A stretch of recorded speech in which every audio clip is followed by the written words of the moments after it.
Құрметті көрермендер, сыбайлас жемқорлыққа қарсы іс-қимыл агенттігінің 11-14 мамыр аралығында атқарған жұмысымен таныс болыңыздар. Сыбайлас жемқорлыққа қарсы іс-қимыл агенттігінің төрағасы Марат Ахметжанов бас прокурор Ғизат Нұрдәулетовпен бірге елордалық сыбайлас жемқорлыққа қарсы қызмет департаментіне барды. Ведомствоаралық кеңес барысында бас прокурор агенттік қызметкерлерінің қылмыстық заңның жаңа ережелері жағдайындағы жұмысымен және олардың процессуалдық шешімдерді электрондық форматта келісу бойынша прокурорлармен өзара іс-қимылмен танысты. Агенттік төрағасы ел президентінің 3 буынды модельді толыққанды енгізу жөніндегі тапсырмасы жұмыстағы айыптау бағытын жоюға, тергеушілердің іс жүргізу қателіктерін болдырмауға және жазаның бұлтартпастығы қағидатын сақтауды қамтамасыз етуге мүмкіндік беретінін атап өтті. Сонымен қатар агенттік қызметкерлерін қылмыстық іс жүргізу кодексінің талаптарын мүлтіксіз сақтауға және азаматтардың конституциялық құқықтарын бұзуға жол бермеуге шақырды.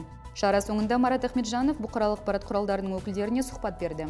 Агенттік төрағасы Марат Ахметжанов Нұр-Сұлтан қаласындағы Еуропадағы қауіпсіздік және ынтымақтастық ұйымының бағдарламалар офисінің жаңа басшысы Фолькер Фробертпен кездесті.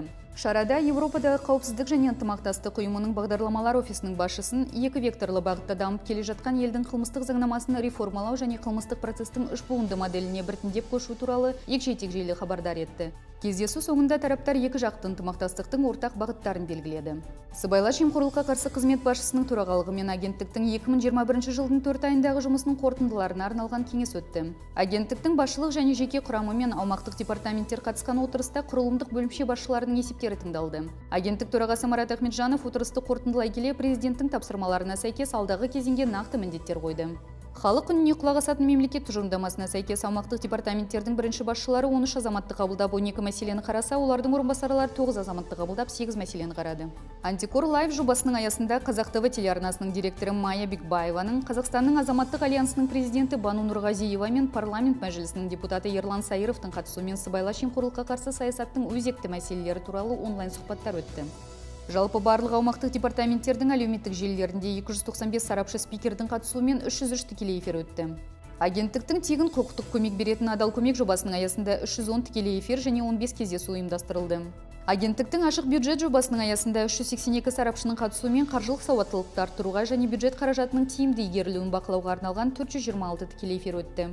Агенттік қызметкерлері Өзбекстан Республикасының сыбайлас жемқорлыққа қарсы іс-қимыл агенттігінің бастамасымен өткен мемлекеттік қызметтегі және корпоративтік сектордағы парасаттылық Қазақстан Республикасының тәжірибесі атты онлайн семинарға қатысып, отандық тәжірибемен бөлісті. Семинарға өзбек елінің 60-тан аса мемлекеттік органдары қатысты. Қостанай облысы бойынша сыбайлас жемқорлыққа қарсы іс-қимыл агенттігінің ұйымдастыруымен санаулы ұрпақ жобасының аясында киберспорт турнирі өтті. Турнирге 33 команда қатысып, жеңімпаздар анықталды.